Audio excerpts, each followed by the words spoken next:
आज के ज़माने में सबसे बड़ी इम्पोर्टेंस किसे दी जाए, सबसे महत्वपूर्ण बात वह है। मगर हमारे राज्य में ऐसे देखने को मिल रहा है पिछले साल और उससे कई साल पहले से कि हमारे यहाँ कुछ है ही नहीं।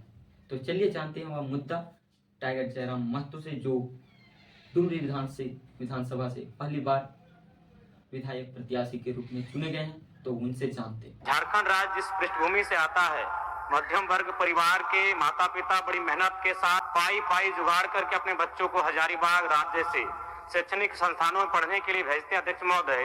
और आज दुर्भाग्य की बात है कि राज्य की सर्वोच्च संस्था नियुक्ति की जेपीएससी में अध्यक्ष नियुक्त नहीं किए जाने से परीक्षा संबंधित काफी समस्याएं हैं और भी अन्य समस्याएं हैं। तो मैं आपके माध्यम से सरकार से मांग करता हूं, सर्वप्रथम जे का चेयरमैन नियुक्त किया जाए, साथ ही साथ जेपीएससी और जेसीसी का एक वार्षिक कैलेंडर जो कि आपके घोषणा पत्र में भी सरकार का था, उसे जारी किया जाए। मत हूं या नहीं, तो चलिए जानते हैं क्या वे बोले। वह बोले कि जेपीएससी जो झारखंड के सबसे प्रमुख नियुक्तियों को प्रदान करती है, उनके द्वारा झारखंड के बड़े से बड़े पदाधिकारी को नियुक्त किया जाता है ताकि झारखंड राज्य को सुचारू रूप से चलाया जा सके। और किसी भी राज्य को चलाने के लिए पढ़े लिखे लोगों की आवश्यकता होती है, मगर यहाँ पर देखने को मिल रहा है जेपीएससी का अध्यक्ष ही नहीं, जो कि कई महीनों से नहीं। तो यह बहुत गंभीर विषय है, क्योंकि झारखंड राज्य वैसे ही पिछड़ा राज्य है। अगर वहाँ के जेपीएससी जैक जैसे एग्जामों के अध्यक्ष ही नहीं रहेंगे तो कैसे चलेगा। अगर अध्यक्ष नहीं है तो इसका प्रभाव किस पे पड़ रहा है, आम जनमानस पर। क्यों? वे एग्जाम देंगे, वे पदाधिकारी बनेंगे और लोग को की सेवा करेंगे। अगर वे वहाँ पर चुने नहीं जाते हैं तो यह लोगों की ही घाटा है। आप सोच रहे होंगे कैसे लोगों की घाटा।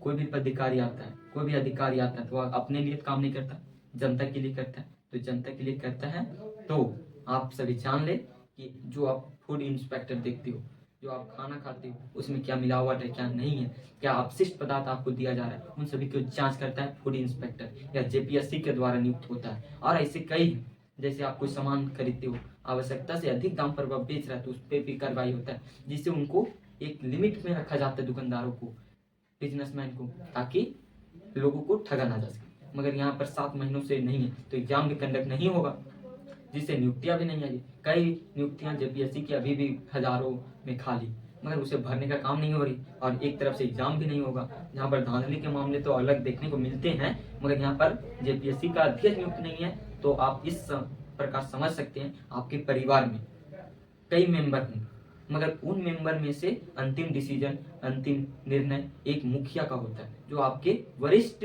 व्यक्ति होते हैं, जो सभी चीज को जानकारी रखते हैं। आपके परिवार में क्या चल रहा है, कौन क्या है, क्या नहीं है, किस प्रकार की सोच रखता है, वैसे व्यक्ति लास्ट में डिसीजन आपको देते हैं। आप अपने घर से ही रिलेट कीजिए जेपीएससी ऑफिस को, क्योंकि वहां पर भी एक मेंबर का, कई मेंबरों का एक समूह होता है, जिसका एक अध्यक्ष होता है, जो कि वरिष्ठ अधिकारी होता है। उनका सोच, उसका दिमाग बहुत लेवल से हाई होता है। क्यों?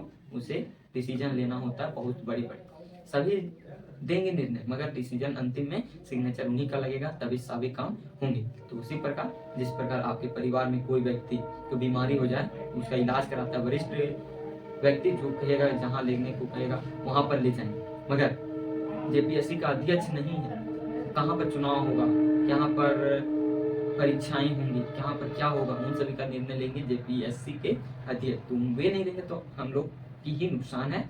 हमारे फूड इंस्पेक्टर, स्वास्थ्य इंस्पेक्टर जैसे कई पदाधिकारी नहीं रहेंगे तो हमारा क्षति होना ही है।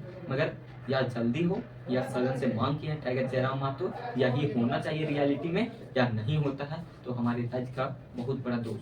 क्योंकि झारखंड में दूसरी बार हेमंत सरकार आई तो वे 5 वर्षों में कुछ नहीं कर सकी, उन भर्तियों को नहीं भर सकी, उस चीज को नहीं कर सकी जो 5 वर्षों के अंतराल में आप नहीं कर पाए। तो आप क्या करेंगे? इसीलिए टाइगर जयराम महतो पहली बार गए, उस मुद्दे को रखेंगे ताकि छात्रों का जीवन में एक उज्जवल आए। और वे साफ साफ कह दिए हैं कि आप एक कैलेंडर जारी कीजिए ताकि लोग जान सके, विद्यार्थी जान सके कि हमारा एग्जाम कब होगा, जिसमें प्रिपरेशन भी अच्छी तरह कर सके। आप भी देखिए, आप किसी काम को करने जाते हैं या शादी ही हो, मान के चलिए आप जानते हैं कितने डेट को शादी है, उसके पहले आप पूरा तैयारी करते हैं कि इससे पहले हमें कर लेना।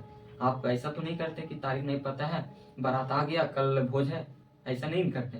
सब टाइमिंग फिक्स रहता है, उसी प्रकार अगर आप निर्णय डेट दे देंगे तो लोगों को पता चलेगा, विद्यार्थियों को पता चलेगा कब एग्जाम में क्या होने वाला क्या नहीं होगा। इन सभी की जानकारी होने से वे अपनी तैयारी को भरपूर कर सकेंगे। या वार्षिक या 2 वर्ष में हो, या मैटर करता है सरकार पर कि क्या कर दे, मगर यह नियमित रूप से होना चाहिए हमारे अनुसार और सभी के अनुसार होगा।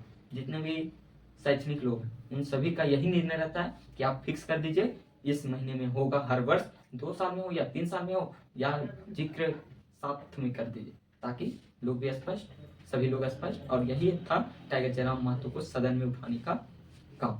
तो वे उठा दिए, अब फैसला लेना है राज्य सरकार को, वे क्या करती है देखते हैं। तो चलिए आप सभी बने, इसके लिए बहुत बहुत धन्यवाद। आपको कैसा लगा हमारा विचार तो आप सभी कमेंट बॉक्स में लिखिएगा, और क्या यह सही में है या नहीं है आप ही बताइए, क्योंकि मैं जो बोला सत्यता है तो हाँ या नहीं कमेंट कर सकते हैं, भरोसा है तब, और नहीं तो नहीं कर दीजिए ताकि मैं भी जान सकूं कि आपका विचार क्या है, या सही हुआ कि गलत। कमेंट में क्या करेंगे। मगर आप सभी को झारखंडी जोहार, जय हिंद जय भारत।